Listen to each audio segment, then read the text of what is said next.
Welcome home to USA Global TV and Radio, a place where dreams take flight, with authentic storytelling, diverse perspectives and meaningful conversations, where global stories unite and bridges are built beyond all borders. Discover world-class education, entertainment, hope and inspiration. Together, we're building bridges worldwide. Subscribe to our channel, USA Global TV. Download our app, USA Global TV. Be our guest or join our team. Visit usaglobaltv.com. Thanks to our founder and executive producer, Dr. Jacalyn Kerbeck. Music score by Yeffy Tang from Cloud Road Music. Voiceover artist Mike Porter. Creative direction by Paul Garcia. USA Global TV and Radio, your home for global connection. All rights reserved. This video and its contents are the exclusive property of USA Global TV and Radio. Unauthorized use, duplication or redistribution in any form is strictly prohibited.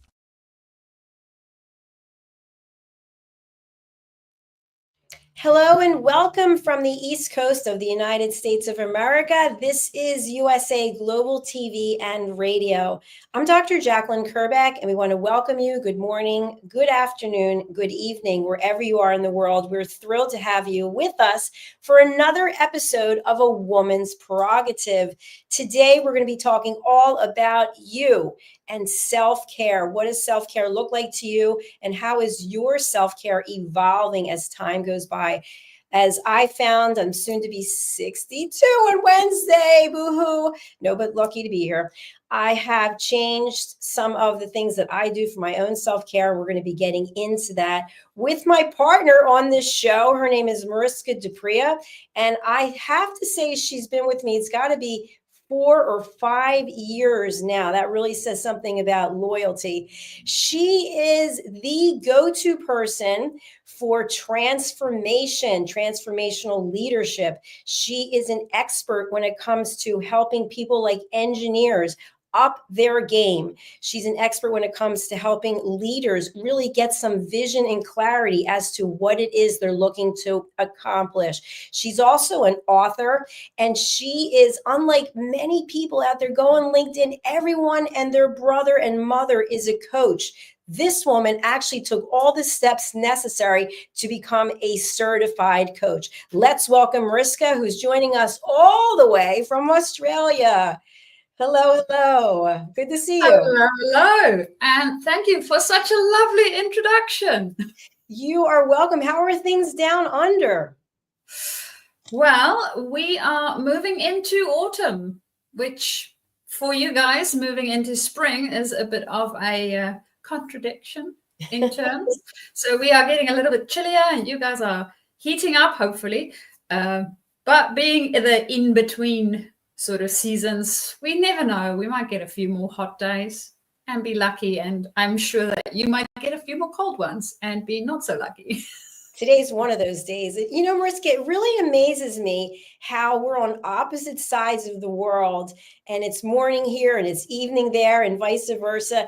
And having known you for, I'm going to say since 2019, I think it is, could be 6 years even, I realized, you know, when I go to reach out, you're sleeping. And so you get to know someone's sleeping pattern, so to speak, because you don't actually want to be reaching out to someone in the middle of the night. But we truly are a global platform, and you've brought all of your professionalism and expertise here since the very beginning when you and I took coaching together. I'd love for you to just share, what are the certifications that you currently have and are pursuing when it comes to being a certified coach? So currently I have my coach training and certification through ICF. So that's the International Coach Federation. And that's one of the boards that helps to regulate our industry. As you mentioned earlier, Dr. Jacalyn, the coaching industry, unlike the engineering or law or even medical industry, not regulated. So we need to look at boards that we can be part of that has very good standing, as well as a code of ethics that we abide by. And for me, that's the ICF. So I am a PCC certified coach within that space. And then I am also at the moment busy with my team coaching certification. So you might wonder how those two things are different. Now, normally I would be coaching within a one-on-one space. So I would coach a leader working through their own belief systems and thinking around how to interact with the team. Say, for instance, you need to have a difficult performance-related conversation with somebody. We still need to have the conversation, and we can do it in a way where we do show care and compassion for this other human being, because it will definitely impact them in a number of different ways. So being able to have those conversations has a personal impact on us.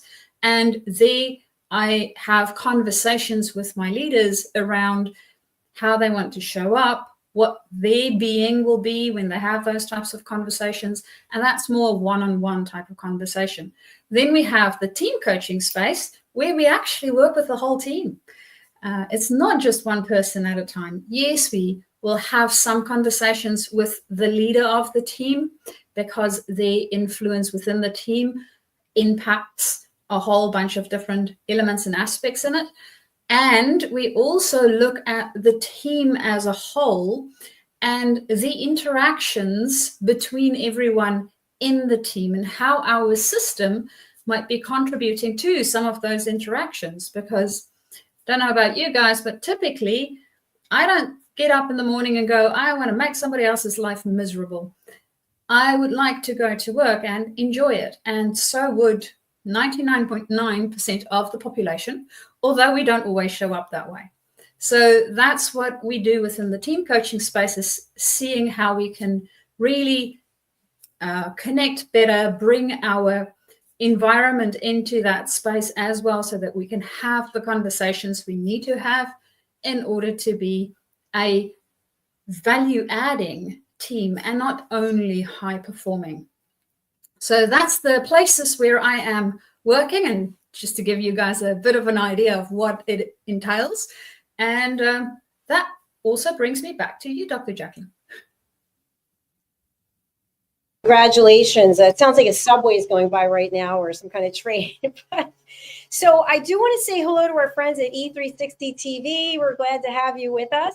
And hello to all of our regular viewers. We are very close to hitting the 100,000 subscriber mark, by the way. I think we're at 96,700, something like that. So thank you for everyone's loyalty. So let's get into self-care and what that looks like for you, what it looks like for me, maybe what it looks like for people that we're coaching or people we interact with. So when you think of self-care, what is coming up for you? Is it doing your hair? Is it doing your nails? Like, what is it that initially pops into your head, Mariska? When I hear self-care for myself, it is around how I am taking care of myself. And yes, it might include hair, nails, and smelling nice and all those other things. And it also, for me personally, include my energy management. So when I think about self-care, I also think about, do I get enough sleep? Do I have activities that I enjoy doing that fills my cup? How do I actually fill my cup, and what sort of activities can I do to do that? So looking at my energy management for me is a way for me to look at my self-care, because what I have found over time is it has evolved and it changes, and depending on, well, how full and or empty my cup, I may or may not be showing up as my best self. So making sure that my energy is in a space where it is appropriate for me to actually interact with the wide world out there just makes it a lot easier for me then also to show up the way that I want to show up. And that definitely in the energy space is the big one that I think of when I think of self-care. And to that point, Dr. Jacalyn, what is it for you? I think you hit the nail on the head when you mentioned energy, because that to me is huge. And I know I've been going through a few things and I don't have the energy that I used to have. It's temporary. But as a result of that, I've had to back off a couple of things that I've been involved with for years because I can't do it right now. And that wasn't an easy decision for me to make because I always feel like I'm letting people down. But at the same time, I know that I have to focus on what I have to focus on, my health, my businesses, and then I can go back to doing some other things. But a priority for me is definitely exercise. Exercise is huge. I was working out 3 hours a day, and then with some health issues, not able to. But I have to say, the last 4 days, I've gotten in 2 hours a day. So I'm pretty excited about that and very, very grateful. So, what about exercise for you? I don't recall, you and I did a show at a gym background, but are you a gym rat or do you like to go outside and you're more of a nature person? What are your thoughts when it comes to how and where you exercise? I enjoy nature and I also enjoy exercises that doesn't necessarily feel like exercise. So for instance, playing squash or tennis or things like that, to me, it's a fun game. And I also get exercise in. I enjoy gardening, and I know that, well, in the apartment that you are, Dr. Jacalyn, I think the gardening might be located in pots. I have a little bit more space around here, so I can actually put a shovel into the soil. And that on its own, especially if you have a lot of soil to be shoveling, can be a very good exercise as well. So I enjoy exercises where I am doing something else as well. It's something fun that I enjoy doing, and then I get to have some exercise in between. 10-pin bowling is also one of those things where you can go and play and have fun with your friends. And yes, it is a form of exercise too. So that's the way of exercising that I enjoy. Gyms, I think I've been in a gym maybe 3 times in my life. It did not stick. Not everybody loves the gym, right? And not everybody has to love the gym because there's other things that you can do. So I think gardening is amazing. And I do have 2 plants right now. I did have 2 trees and 2 plants, but there's not enough sun here and the poor trees just went by the wayside. So I think another one that's really important, and I don't take this for granted as I age, is sleep. Sleep is so important. And I've been really lucky, knock on wood, this chair in front of me is wood, that I've not had to ever take any kind of sleeping aid or anything else. I used to enjoy my Chardonnay and I can't drink anymore. So I don't really have anything that can put me to sleep except pure exhaustion. And then I also, in my mind, go through the 50 states of the US in order. And that helps me fall asleep too. And I'm really proud that I know all the states too. And all the continents and the planets. So how's your sleep? Dr. Jacalyn, I love the fact that you go through all the states. It's almost like counting sheep. You're just counting and naming the states. And when you get to 50, typically it works. That reminds me to maybe name the sheep. Not that I ever really count sheep. For me, the things that help me to fall asleep is having a good bedtime routine of sorts. So typically what we try to do in our household, I have gotten my cat to be used to more or less a 8 p.m. in the evening little snack before we go to bed. So he will come and tell me, hey, it's 8 o'clock. And then once he's told me that it's 8 o'clock and I gave him this little snack, we will normally move towards the bedroom area and then go and read. Now, reading for me, depending, of course, on the book, some of them, if I want to fall asleep a little bit quicker, I might read something that's really, really boring. When I get to reading the same sentence the 3rd or 5th time, sort of like, yep, okay, I'm done. And then I'll just fall asleep. Or, as you mentioned, being really, really exhausted. So yesterday I had a very, very long day, and it was one of those. So I ended up actually sleeping straight through, because with said cat, we have also now changed our sleeping routine. He has a tendency to come at around about between 2 and 3 in the morning to wake me up so that he can get some cuddles. Of course, very important for a cat to have cuddles at that time of the evening. And then he will also again come and wake me up around about between 4 and 4:20, which is more or less when we get up as well, to come for round 2 of cuddles. Last night, I was totally knocked out. I didn't even notice him coming by for his cuddles. My husband said that he did jump on the bed and tried to wake me up. Apparently, I didn't, so he just left. Wait, let's talk about the fact that you get up at 4:20 in the morning. Is that correct? Mm-hmm. So what does one do at 4:20 in the morning? Well, you slowly get out of bed.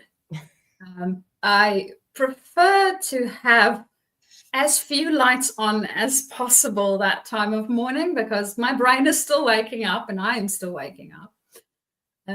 Typically, we will then start with the whole food and cleaning and all the rest sort of process, cleaning ourselves, not cleaning our house, so that we can get ready, because my husband normally leaves for work around 6:30. And we also want to get in a nice walk in the morning before he goes off to work. So in order to do all of those little routines and make sure that everybody's ready, we need to get up at 4:20. Of course, this also entails that I go to bed a whole lot earlier than most other people. So I'm okay with being up early in the morning.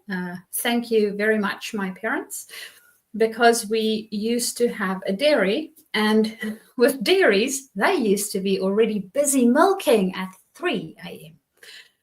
So for me, 4:20 feels like a lie-in. I can be nice and relaxed. But apparently, the waking up early in the morning started early for me at an early age. What's your normal wake-up time in the morning, Dr. Jacalyn? Oh my gosh, I'm embarrassed to say. So around now it's about 8 a.m. And that's because I have ulcerative colitis, so I'm up a lot throughout the night. So I don't really sleep. I fall asleep easily, and then things happen. I have to get up and then I go back to sleep, but I fall asleep very quickly. So by the time I'm getting settled, it's probably 5, and then I get up at 8. But normally, under normal conditions, I would go to bed at 10 and I would get up at 6, but never 4:20. When I was living in Florida and I was teaching spin class, I had a class I would teach at 6 a.m. So I'd get up at 4:45. So you beat me through and through.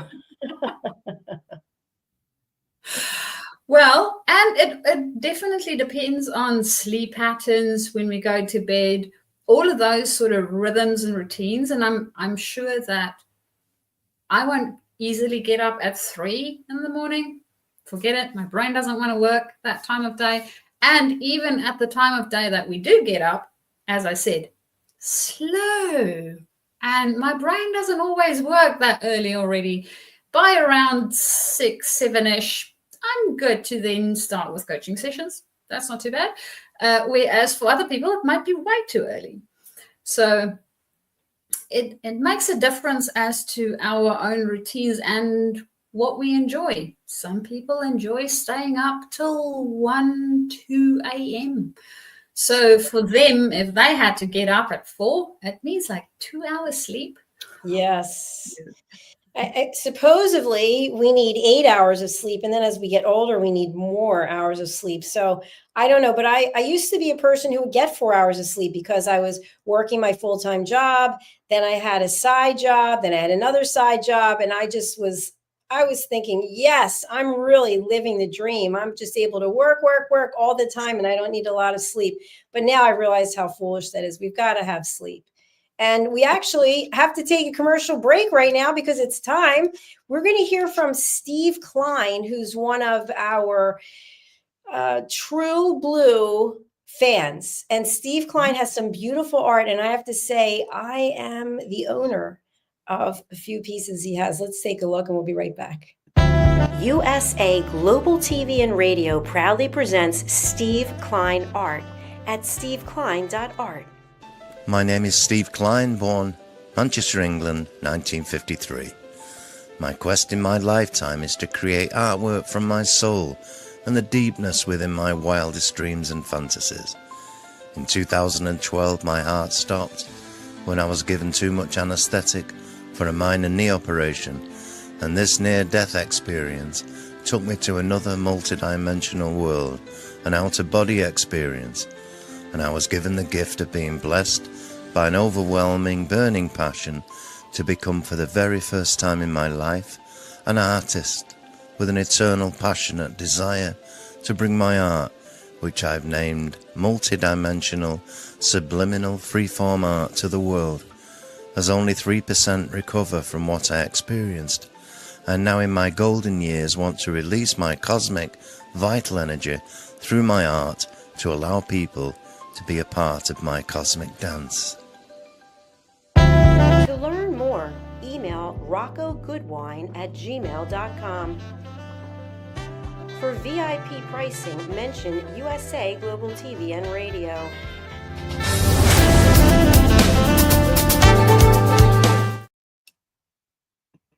Just like that, we're back on A Woman's Prerogative here at USA Global TV and Radio. If you are interested in any of Steve Klein's art, please do reach out.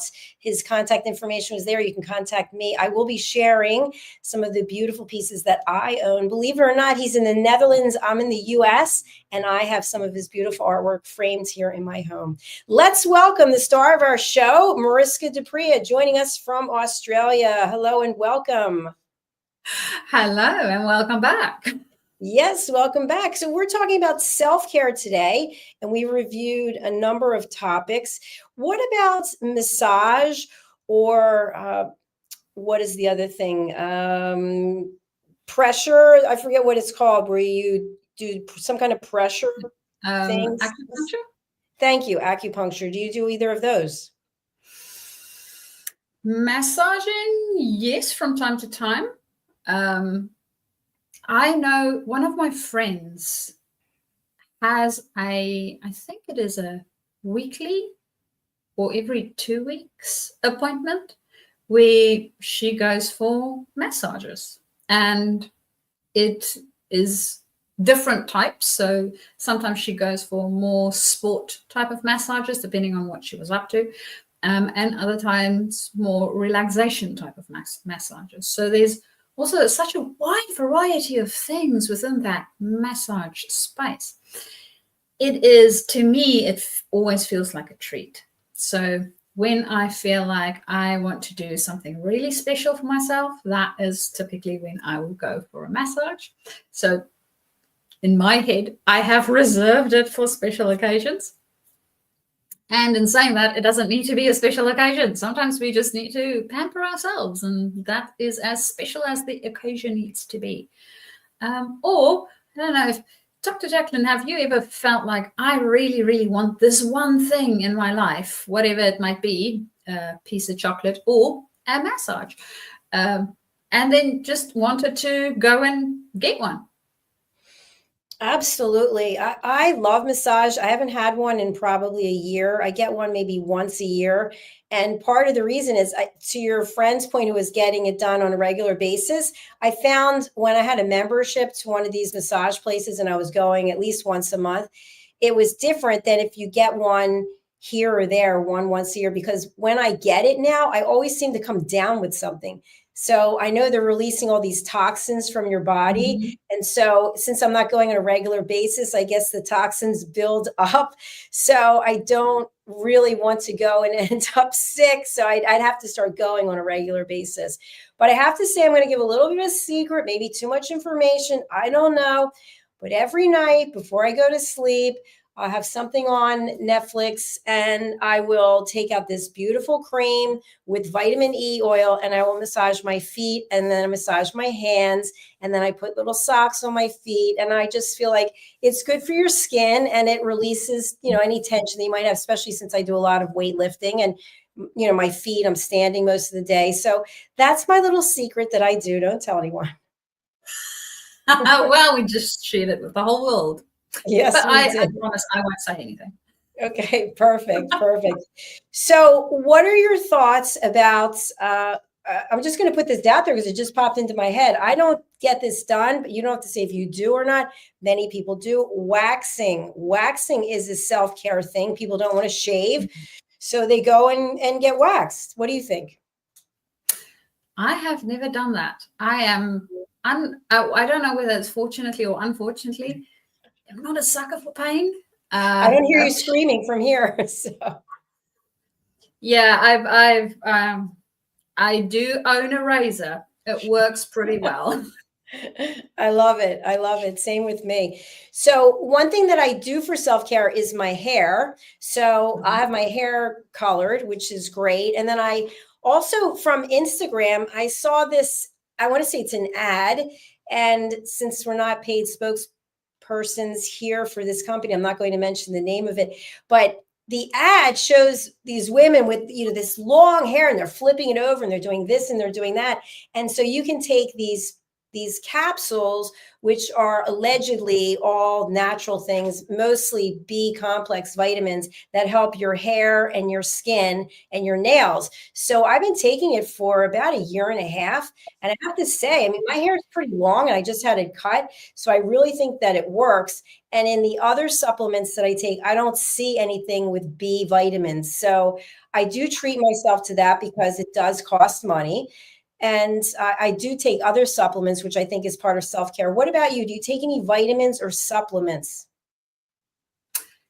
Yes to both. And for me, the nails and hair and that sort of thing, making sure that all the things can have enough of what they need to actually do what they're supposed to be doing, is the main reason why I do that, because unfortunately in the food we eat, we don't always get all of the nutrients in that we need.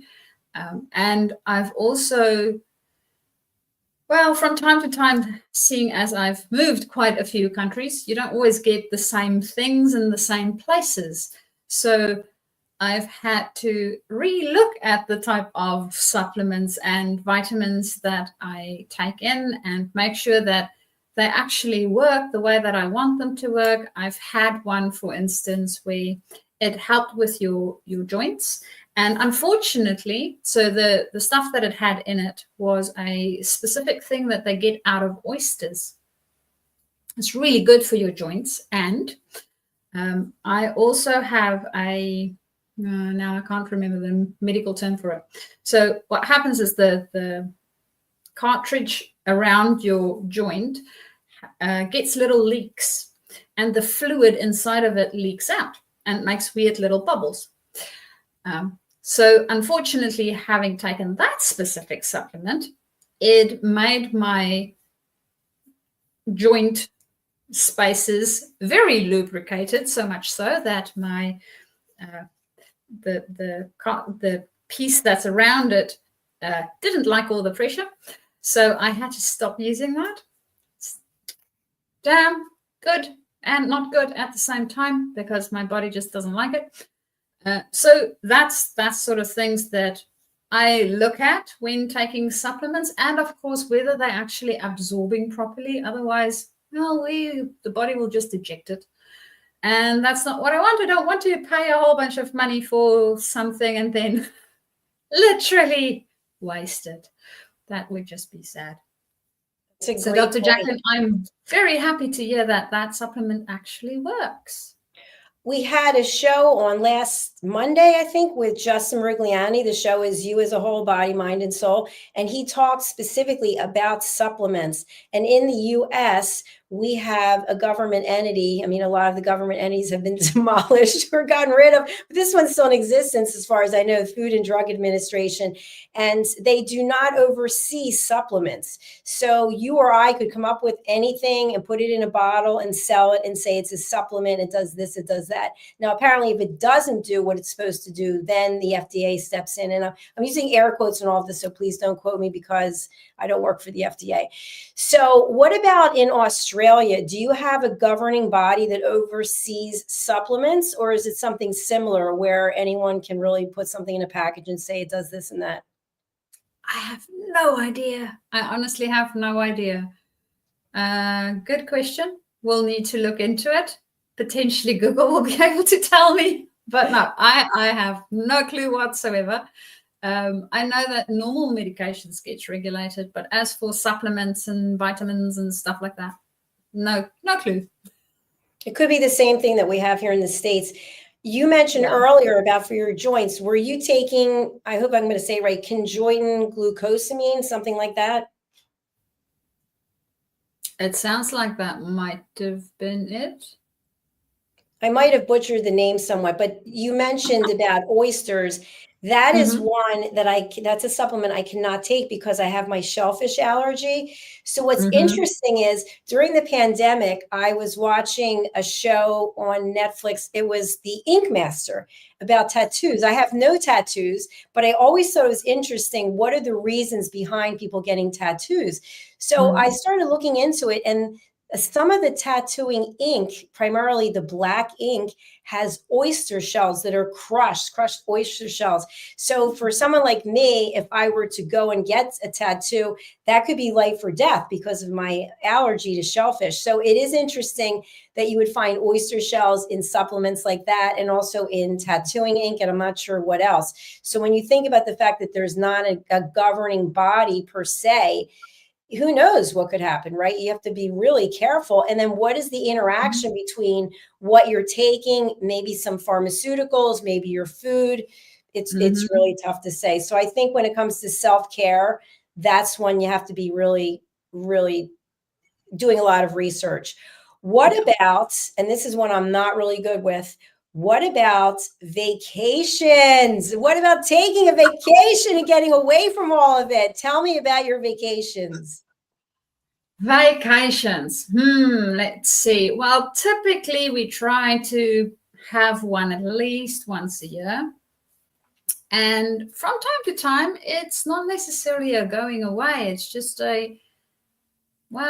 putting the world away, so to speak, so that we can spend a bit of time with each other, me and my husband, and now said cat, having a little bit more of home doing, so to speak. So it might be a staycation.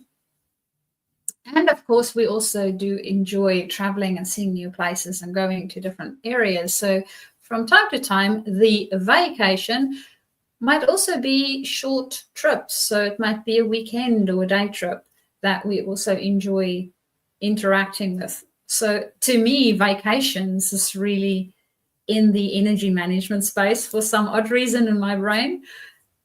It is around what is it that I need, where am I within my year phase, and how does it feel? Does it feel like I need a bit of a break? Does my brain need a bit of a break?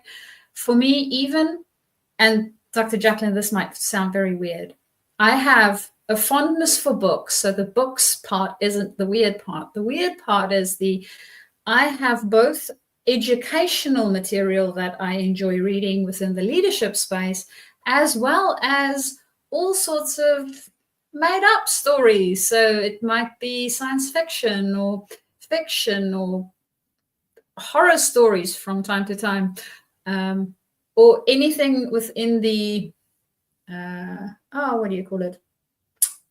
Puzzle solving sort of Agatha Christie type of books.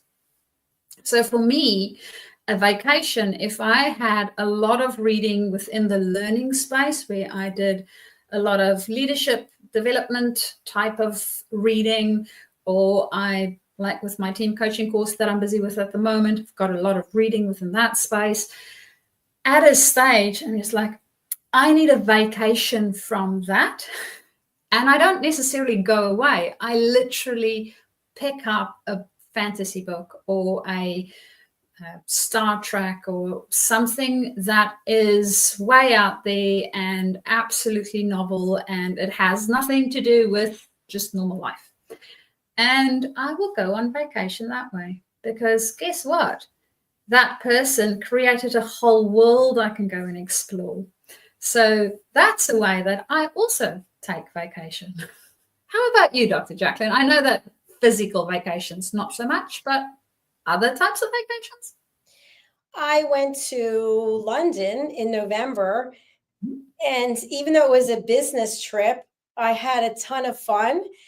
And there was a lot of pressure because I was teaching and I was also speaking, but I made sure that I had fun, whatever it was I was doing, and even making jokes about over there, everybody, I should say everyone, but the people I was with walk everywhere instead of take a car. So there's a ton of walking, and then trains, and then subways, they call the tube, and up escalators, three escalators straight up carrying your stuff. It's just like, wow. But we actually kind of had it as a race to see who could get up there fastest. But of course, Philip Sykes won every single time. So I think of that as a vacation. And, you know, it's interesting. Someone very close to me spoke to me the other day, actually, and just out of nowhere said, listen, I want to let you know, you work and you work out, and that is not living. You do not have a life. And I thought, I don't? What am I doing? And is somebody else showing up instead of me? And the person said, you need to do other things outside of work and work out. But I love working and I love working out. I get to interact with other people. So I've been thinking about it, and I say, no, I like what I'm doing. I don't feel like I need to do anything else. See, and that is when we love our work so much that we don't mind doing that all the time. You are living, and Definitely. It's your life. So you can choose how you want to spend your time, and those are important things to you. So I see nothing wrong with it. It's very true. And last week I taught the setting boundaries and asking permission course to a group of people. And tomorrow I'm teaching, it's actually a 4-hour course. I'm teaching the other 2 hours tomorrow night. And then the following day, actually on my birthday, I'm teaching an entire new group in person. So I just love it. I love it enough that I'd say, hey, on my birthday, I don't mind doing this. I'm going to come and do it. So for me, just what we're doing here, Mariska, is creating a legacy that long after we're gone, people can watch these shows, and things that we're saying today are still relevant, unless somebody's going to oversee supplements, then that might be dated. But we're providing all kinds of insights and just awareness about things. So I want to salute you and thank you for all that you've done and all you continue to do. You're also one of our expert presenters on Talking Heads. And you've just been with me, as I mentioned, from the very beginning, before there even was this platform. I think it was Rapping with Dr. Jacalyn. So thank you so much for all your contributions, your friendship, and your loyalty through all the years. Oh, it is absolutely my pleasure. And yes, this is a legacy. I actually watched a series the other day. So this is a South African series, which I cannot remember the name of. And there's an actress that played in it that also passed away. I think it was the beginning of this year or the end of last year. And it was so nice to just see her in that show acting. And she left a legacy via that story. So we will also be leaving legacies, and who knows what will happen with the internet one day. We don't have a crystal ball to see what might happen with it. And this might live on for literally ever. So I may go back to some of the shows and go, again, I'm not too sure why I said that. And Who knows? It might be something somebody had to hear at some point in time, now or in the future. And who am I to keep that from them? So thank you, Dr. Jacalyn, for giving us this platform. And if you have a message and you want to get it out there and you want to share it with the world, please get in contact with Dr. Jacalyn so that you can also be able to do that and build your legacy. Very true. Very well said. Thank you so much. And I just want to leave everyone with this. When an opportunity comes your way, what if you decided to say yes instead of no, I don't want to? I mentioned about self-care. I've had to back away from a couple of things for now. I mean, I've been doing them for years and years and years because I need to strengthen myself, and that's what I'm doing. But if an opportunity presents itself and you're willing and able to consider it, why not walk through that door? Because just like Mariska did, just like I did, who knows where it's going to take you? Mariska, who would be a great client for you, or someone that you'd like to just have contact you? You know, people they're trepidatious about reaching out. I hear this all the time. I saw the show, I wanted to reach out, but they don't do it because they're afraid of getting out of their comfort zone. You're a very nice person. You're very easy to talk to. You obviously can help people. You are helping people. Who would you like to contact you, and how do they do it? Well, if you are thinking of stepping into leadership, or you are already within your leadership space and you are thinking of actually growing and evolving into a different space or even a better you within your space, those would be people that can contact me, and I would love to have a conversation around how we might be able to work together. And I might not be the person that you need, and that's fine too. The conversation is the start, because that is how we can actually help you to grow into that person that you want to be. So the ways for you to get hold of me and reach me is either via my website, which you can see there. And my email is mariska@journey2discover.com. So you will also find it down in our little banner at the bottom. Alternatively, you can also find me on LinkedIn. So on LinkedIn, I'm Mariska du Preez. Oh, just look at that. They found the rest of my surname. Don't know how Wow, that your happened. name's back. I love it. You were just Mariska D for so long.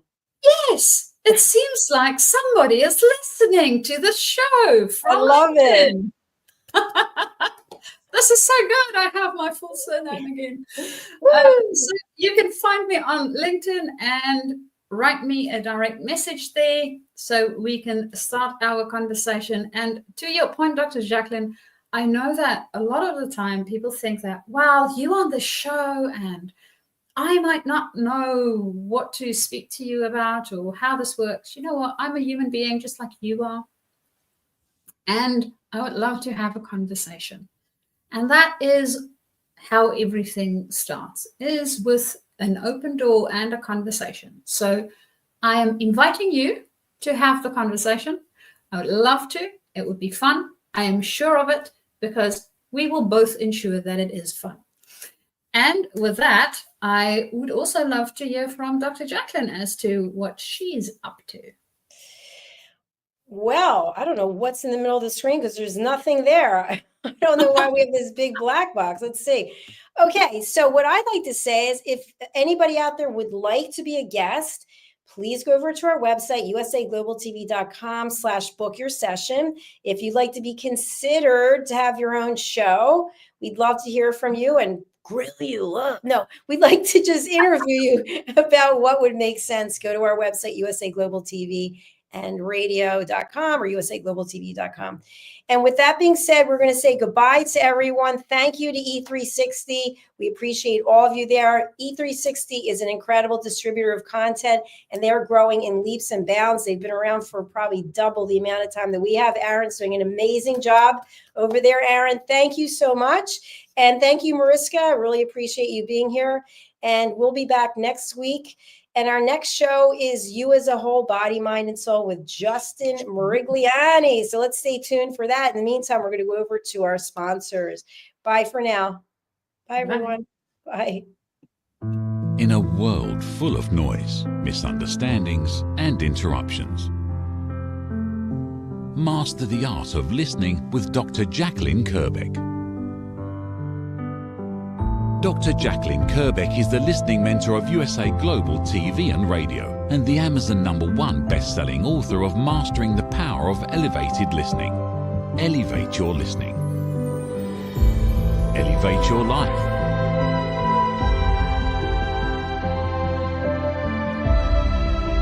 Join a global learning experience in person or via Zoom.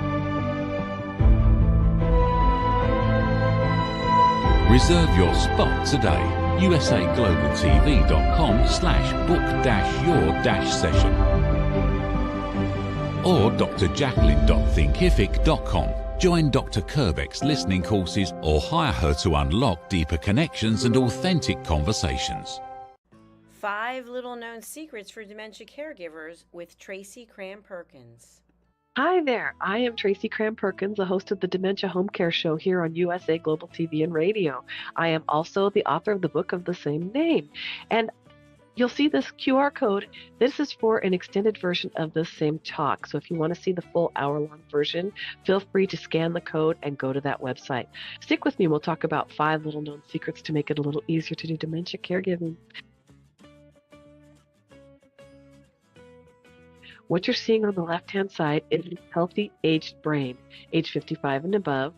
The one you're seeing on the right is an Alzheimer's disease brain. It is in moderate disease. It is shrinking. It has holes in it. The memories that were in those holes no longer exist. When you're learning something, let's say in kindergarten, you learn how to tie your shoelace. Well, then by the time you're in 2nd grade, your brain remembers that information from tying the shoelace and applies it so you can learn more quickly how to tie more complex knots. So the brain is hardwired to do this for us. So it helps us learn faster so it doesn't take us long to acquire knowledge. The brain is looking for the information and they pick the closest to wherever that hole is. Let's look at some tips that we can use to help do that. These are 5 simple tools you can use as a dementia caregiver to help your loved one.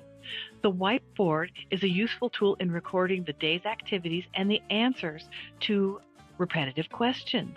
The calendar clock is a very useful tool to orient your loved one on the day, the date, and the time and remind them of upcoming appointments. The communication cards are a great tool to bridge the gap when they can no longer tell you what's wrong. And then there's the pill minder for when your loved one is still able to take pills but needs prompting.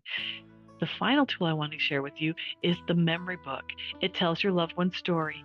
It's a great tool for distraction, redirection, also as a conversation starter and telling you where they are in their story so you know how to answer their questions. Music is probably the most powerful tool in your toolbox after laughter. Music is a way to maintain connection. It sticks with your brain longer than any other thing, including reading. When you're having an issue with somebody, you can play their favorite music if you move them to another room, something that makes them happy, or you can start singing songs together from their childhood. These are some of my favorite books for caregivers. My show airs on the 3rd Tuesday of every month, and you can view past episodes on YouTube. Thank you, everyone. This program has been brought to you in part by Tracy Cram-Perkins. Connect with her and order her book at tracycramperkins.com. For more information about Alzheimer's disease, support resources, and how you can help, contact the Alzheimer's Association at 1-800-272-3900 or visit their website at www.alz.org. They offer 24/7 helpline support and a wealth of information to assist you and your loved ones. Thank you, viewers and listeners of USA Global TV and Radio, for joining us today. We're honored to have your time and attention as part of our global community. At USA Global TV and Radio, we believe in the power of authentic conversations, meaningful connections, and creating a world of possibilities together. Want to be part of something bigger? Join our team of elevated listeners at usaglobaltv.com, a space where your voice matters and your ability to listen transforms relationships. Stay connected with us across all our platforms for thought-provoking discussions, expert insights, and empowering stories. Subscribe to our channels at youtube.com/c/usaglobaltv. Follow us on social media and explore the endless opportunities we're creating for growth, learning, and inspiration. Together, we're not just broadcasting, we're building bridges and changing lives one conversation at a time. For inquiries, contact us at info@usaglobaltv.com. Music by Johnny Dies. Produced by Executive Producer and Director Dr. Jacalyn Kerbeck. Voiceover by Mike Porter. Creative Direction by Paul Garcia. All rights reserved. Copyright 2025. Visit usaglobaltv.com to view our full terms and conditions.